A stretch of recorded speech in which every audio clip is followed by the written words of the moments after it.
What is up, guys? Anthony here, back with another Destiny Child video here on the channel. And in today's video, everyone, we are going to be summoning and of course reviewing the newest 5-star Mona that has recently been introduced with the newest narrative dungeon event.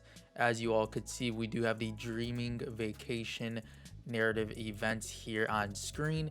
As you all could see, the new Mona as well as the new Lisa, the Fantasy Dream Lisa, and we do have Mona's full details here in Perfect Mona. So overall, these new units do look amazing. As you guys could see, the After Awakening, I do believe, of the Mona here on the left hand side of the screen right now here in game, and on the right hand side of the video screen right now. So we'll be summoning for her in today's video, and of course before we do so, we'll overview the kit and check out the drive skill animations. Before we do dive into her there, we do have the hot spring costume here with the small crown here, and of course Mona in the hot spring realm. There she is, hot spring Mona, and the bio there, soaking in a hot spring is so relaxing.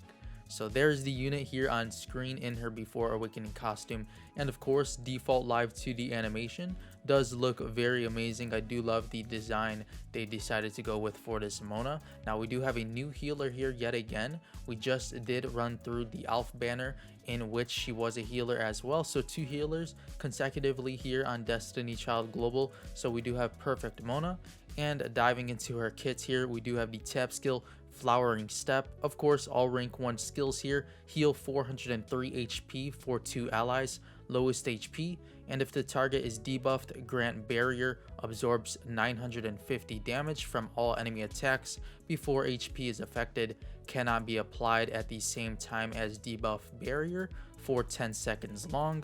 As for the slide skill here, we do have Lunar's Bloom's Fragrance, grants Fortitude, removed after 14 seconds or upon taking 4 attacks to 3 allies, lowest HP, and if target is Defender, grants Secret Heal, recovers 600 HP to self for each time the unit acts or is attacked for 14 seconds long. As for the drive skill here, Moonlit Blossoms, deals 1607 damage to 2 random enemies, grants Fortitude, removed after 15 seconds or upon taking 3 attacks, and heal 1953 HP for 4 allies, lowest HP. As for the leader buff here, heal amount plus 18% for wood type allies. So overall, her kit is pretty decent. I wouldn't say it's good by any means, pretty mediocre overall, and honestly would rate her on the lower end, maybe towards a 6-7, probably the highest being an 8 if you guys do surround her with the units she does support a ton here. As for the slide skill here, you could see she does prioritize the defender here and grants them the secret heal, but she also does have Fortitude here being granted to 3 allies. But with a unit like Clotho in the Devil Rumble overall being an amazing defender, which she does grant Fortitude, and most of you do have her at fully ignited status, you probably won't have much use for this Mona. So unfortunately, she is a pretty niche character, and overall would just summon for her for the collection purposes. But besides the kit, a beautiful looking unit, and we'll definitely try and go for her, at least from the narrative dungeon. Try and get the copy, and if you want to, avoid the summon for the guaranteed upon summoning banner.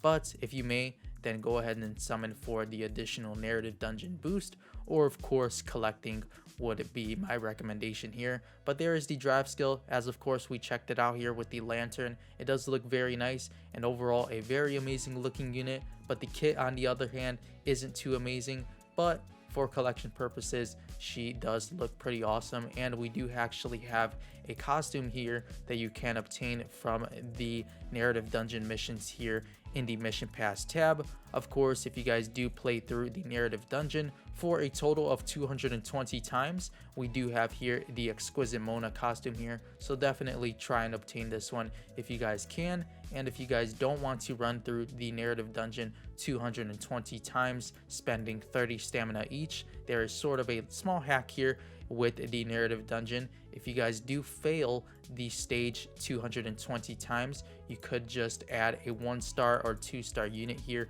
onto any stage, and of course run the stage over and over, and then you will be able to obtain the costume and only spend 1 stamina per run. So 220 stamina to complete the missions will be very easy if you guys don't want to farm the narrative dungeon too much. But overall, there is the Mona. Make sure to let me know what you guys do think of her kit down below. Overall, in my opinion, she is a pretty niche unit, but definitely try and obtain her at least from the narrative dungeon if you guys would like to save crystals for our upcoming next Ragnarok event. But without any further ado, we are going to be summoning for her in today's video, so let's check out her guaranteed upon summoning banner. Alright everyone, so here's the guaranteed upon summoning banner for Perfect Mona, and of course we do have one here as well for the Lisa above her banner here as well. So we'll be summoning for Lisa in a separate Destiny Child summoning video, of course, and here are all of the other banners here, the dual pickup and of course the solo pickups for the new characters. Lisa, on the other hand, would be the better unit.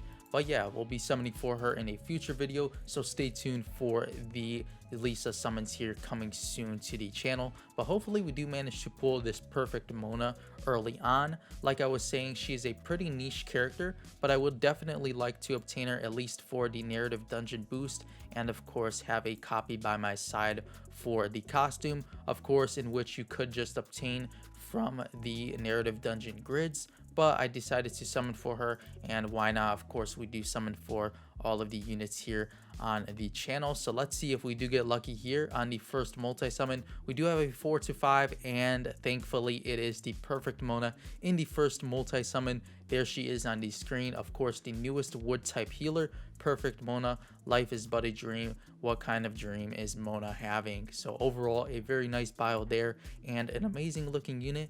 Definitely very happy we did manage to pull her in the first multi-summon here. Let's see if we do manage to get lucky here on the final pull, and maybe a double pull here if we do get lucky with the 4 to 5, and no 4 to 5 pull there for the Perfect Mona. But there she is, the Perfect Mona in the first multi-summon. Can't complain too much, as of course we did manage to pull her in just 2700 crystals, as well as leveling her will gain me the 1500 crystals back. So a pretty good value here, as always, on the guaranteed upon summoning banner. All right everyone, so there is the Perfect Mona on screen, of course in her before awakening costume. We did manage to get very lucky on the first multi-summon of her guaranteed upon summoning banner, and there she is looking very nice. As you guys could see, the default live 2D animation after you guys do summon her up. I do love the design, but overall she isn't too good of a character skill wise, but it doesn't always matter. Of course, you don't want them to be releasing meta units one after another. So there she is, the Perfect Mona. Definitely will be holding on to her, and of course trying to obtain the costume as soon as possible here from the narrative dungeon. But there she is. Make sure to let me know in the comment section below how your summons did go for Perfect Mona, and of course before you go, make sure to leave a like on this video if you guys did enjoy today's Destiny Child summons. If you guys haven't yet done so already, make sure to subscribe to the channel if you are interested in staying tuned for the upcoming Lisa summons here. Of course, we do have Fantasy Dream Lisa, in which she is a dark type debuffer, and overall does seem to be having a pretty decent kit. But that'll pretty much do it for today's Destiny Child video. Of course, make sure to let me know, as I did mention earlier, how your summons have been going so far and how you guys did rank overall throughout the Endless Duel Endguard event. The event did recently just wrap up, and I would love to know how you all did end up ranking in that event. But with all of that being said, I'll see you all in the next Destiny Child video. As always, thank you all so much for watching.